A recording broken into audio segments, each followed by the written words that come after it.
qof niyaddaada ma ku soo dhacay muddo fog kuugu dambaysay kadibna ma ku soo wacay wax yar kadib adinkoo qof ka hadlaaya ma idinku soo baxay kadibna ma adeegsateen kelmadda caanka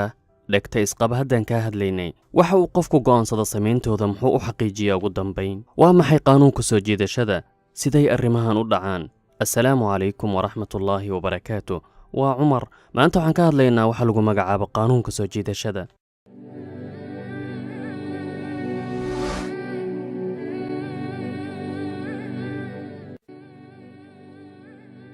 waxaa lagu tilmaamaa sirta siraha falaasifadu waxay ku magacaabaan aabbaha qawaaniinta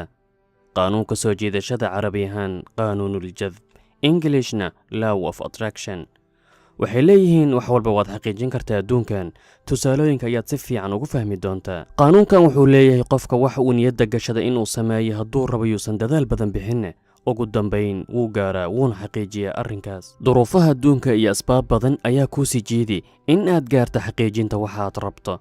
tusaale haddii aad hadda muuqaalkan ka daawanayso yurub ama maraykan tegitaanka aad dhulkaas tagtay ma ahan wax habeen hadda kugu soo dhacay kadibna subaxdii aad ku dhaqaaqday aaditaanka dalkaas waa wax muddo maskaxdaada ku soo jiray waxaad ku fikri jirtay inaad jarmalka tagto ama swiden adigoo dalkii joogo haddaba asbaabta oo dhan waxay kuu jiidi in aad jarmal tagto ama waddankaad hadda joogto asbaabtaas waxay noqon kartaa in adigoo dalkii joogo si kedisa gacantaada ugu soo dhacdo buu ka hadlaya jarmalka ama aad maqasho mawduuc ku saabsan waddankaad rabta inaad aaddo kadibna kugu sii riix kuguna sii dhiirigeliyo tegitaanka waddankaas cajiib waa arrin la yaab leh sidaas darteed waxay leeyihiin si aad u xaqiijiso waxaad rabto marka hore niyaddaada geli xaqiijinta arrinkaas in aad qorto ujeedkeeda waa arrin muhiima dhammaan hogaamiyeyaasha caalamka kuwii hore iyo kuwa hadda markaad taariikhdooda akhriso waxaad arkaysaa in fikradda madaxtinimada ay ku soo dhacday ayagoo yaryar kadibna fikrad ahaan ay u noolaayeen in ay madax noqdaan mustaqbalka donald trump madaxweynaha maraykanka ee hadda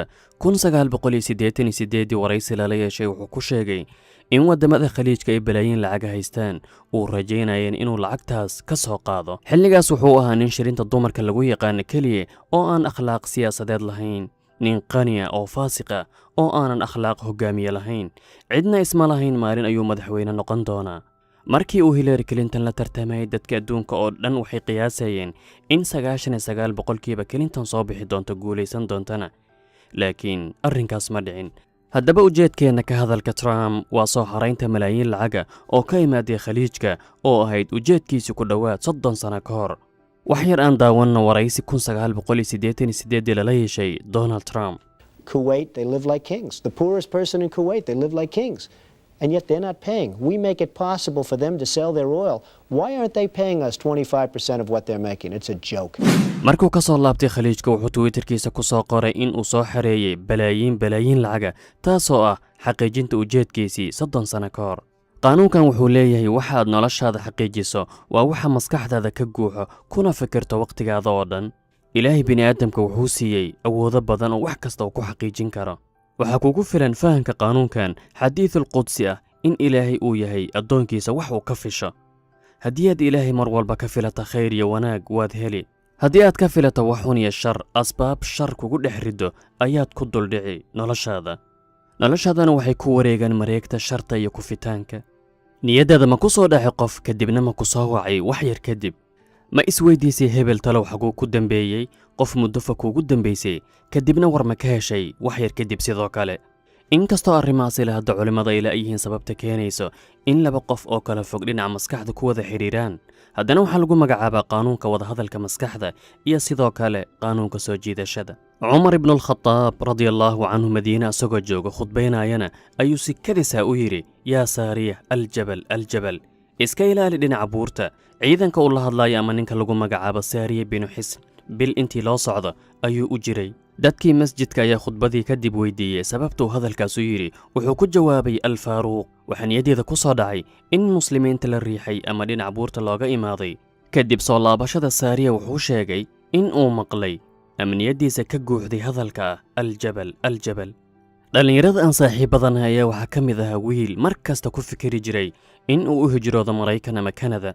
labadaas waddan ayuu ku hamin jiray in uu ku noolaado 24 saac ayay maskaxdiisa ku taagnaan jirtay taasoo ah in uu maalinba maalinta ka dambaysa duruufaha iyo asbaabta u jiidayeen dhinaca tegidda dhulkaas sidoo kale waxaa jiray wiil saaxiibada ka mida laakiin hal mar niyaddiisa ku soo dhacday inuu Maraykan aado waxayna israaceen wiilka aan sheegnay ee muddada dheer ku fikirayay safarka. wiilashu safar dheer oo qaaradda Latin America ayay mareen ilaa ay ka gaareen xuduudka Maraykanka iyo Mexico, kadibna waa la qabtay. ku dhowaad sanad iyo bar ayay xirnaayeen. haddaba labadaas wiil midkii muddada dheer ku fikirayay inuu baxo waa la sii daayey, wuxuuna u sii gudbay Canada oo uu hadda ku nool yahay. yarkii kale sida kadiska ku baxay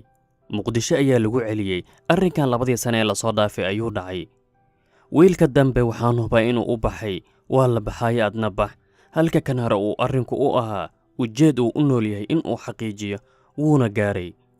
waxaan u rajaynaynaa nolol wanaagsan. waxay leeyihiin haddii aad ku fikiraysa dhisidda guri tusaale ahaan, yaadan haysaninba lacag aad ku dhisto. haddii fikraddaas guri dhisidda kuu tahay wax aad ku taamayso, ugu dambayn waad gaari arrinkaas. dhammaan ragga milyaneerada adduunka maanta in ay xaqiijiyeen arrinkaas waa qiso ay u soo noolaayeen, xaqiijinteeda wayna gaareen. micnaha guud ee qaanuunkan waa in dadku ay ka hadlaan waxa ay jecel yihiin una jiitamaan dhinaca waxaas. laakiin waxaa jira dad aanba aqoonin waxa ay jecel yihiin ama u jiitamayaan dhinaciisa. ka waran hadda haddii ilaahay mala kuu soo diro ku weydiiyana sheega 3 wax oo aan kuu xaqiijiyo, waxaadna haysataa 5 daqiiqo. waxaa macquula in aad garan weydo waxaad sheegto sababtoo ah maba lihid qorshe iyo wax kuu degsan oo aad rabta gaaridooda. ugu dambayn waa in nolosheenna aan ka dhignaa mid micno leh, in ay jiraan ujeeddooyin aan rabna in aan gaarno, xaqiijinnana mustaqbalka. wassalaamu calaykum waraxmatullaahi wabarakaatu.